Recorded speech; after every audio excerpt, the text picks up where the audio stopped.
This phone makes the OnePlus Fold look outdated, which was the best foldable of 2023. I know I'm starting this video with a tall claim, but by the end of this video, I think you'll also feel the same. Let's get started. Okay, so this is the Vivo X Fold 3 Pro and it's Vivo's first foldable phone in India. And apparently, it comes with a lot of firsts. First of all, the dimensions of this phone are crazy good for a fold. See, one of the biggest concerns with foldable phone is the bulk and the heft, and that's exactly what OnePlus Open addressed last year. It reduced the thickness of a foldable phone from 13.4 mm to 11.7.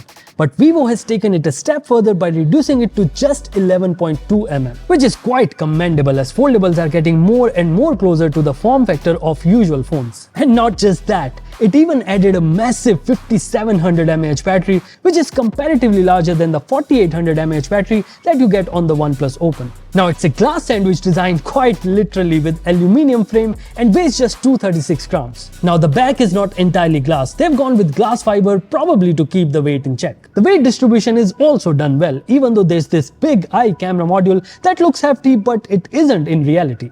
Apart from that, both the main screen and the cover screen come with Vivo's proprietary protection. This carbon fiber hinge is also pretty sturdy and remains intact at multiple angles. And lastly, the phone is IPX8 rated, so that's good. And if you're wondering about the crease, well, it's visible at certain angles. Apart from that, you get all the usual buttons, ports and sensors, but there's one additional button too, the mute button. Although it doesn't have 3 modes like OnePlus Alert Slider, but it's quite handy. Now let's talk about these stunning displays. The cover screen is a 6.53-inch 1.5K LTPO AMOLED panel with a peak brightness of 4500 nits. And for the main screen, it's a 8.03-inch 2K panel and rest of the things remain the same as the cover display. The inner display also comes with a peak brightness of 4500 nits, but in our testing, it did not even cross 4000 nits for both the screens. Now, the fun fact is that none of the phones that we have tested this year reached these numbers, not even the Realme GT60. Both the displays are pretty sharp and bright, be it indoors or outdoors, and the bezels are also quite thin on the inside as well as the outside. You also get ultrasonic fingerprint scanners on both the screens and they work pretty fast. You also get AOD here, and usually I don't talk about the wallpapers, but this particular wallpaper is simply mesmerizing. I kept opening and closing this phone just for this. The movie watching experience is also quite good as you get Dolby Vision support on both the displays and the dual stereo speakers also serve well. Although they are not as loud as OnePlus Open's 3-speaker setup, but still decent enough. By the way, Vivo is also offering a free one-time screen replacement in case you are daring. And yeah, haptics. Well, it's good for such a thin foldable phone, but it's not integrated into the UI quite well. You don't get any haptic feedback in the recent menu, brightness slider, or even for volume. I know you're waiting to hear the specs, so let's talk about it. The X Fold 3 Pro is powered by Snapdragon 8 Gen 3 with 16GB LPDDR5X RAM and 512GB UFS 4.0 storage. These top-of-the-line specs make it the most powerful foldable yet. These are the benchmark numbers and quite naturally they are on the higher side when compared against the OnePlus Open. The phone also didn't cross 43 degrees while running benchmarks, even though it has such a thin form factor.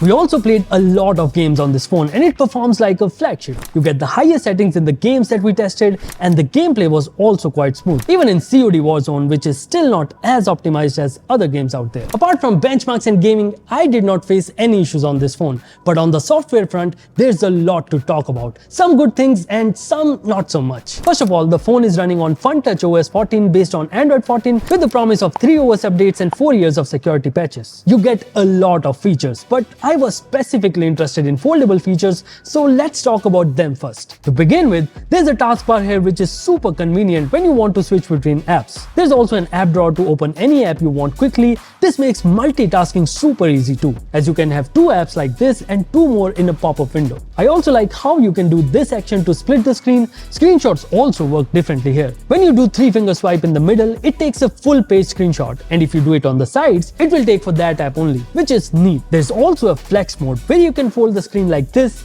and get options for brightness or volume controls or even use the bottom screen as your trackpad. Other than that, you also get this cool desk AOD, full-fledged Windows Phone link support along with air gestures if you want to join Hogwarts. You're a wizard. One thing to note is that even though third-party apps like WhatsApp, Telegram works well in this dual-pane design, some first-party apps such as Gallery, Clock app and even the browser doesn't support it, which is weird. I really hope Vivo fixes this. Now, coming to the battery, you get a huge 5700 mAh battery with 100-watt wide fast charging support that fully charges the phone in just 44 minutes. Plus, you also get 50-watt wireless charging support only with Vivo's wireless charger though. The battery life on this phone is crazy good. I was using the phone with dual SIMs, did a bit of calling, camera testing and a lot of watching movies and playing games. And I got an SOT of 7 hours, which is really good for a foldable. Let's talk cameras now. There are a total of 5 cameras here. 3 rear cameras with main 50-megapixel OmniVision sensor, a 50-megapixel ultra-wide sensor, and a 64-megapixel telephoto with 3x optical zoom. And both the front cameras are 32 megapixel. The main camera can record 8K, while all 3 rear cameras can do 4K 60, but the front cameras are limited to 1080p. Now, this is a video sample from the main camera, and it looks quite good, and the stability is also on point. And the best part is that you can switch between all rear cameras while recording. I also took a lot of photos in the Zeiss natural mode, and they came out very well.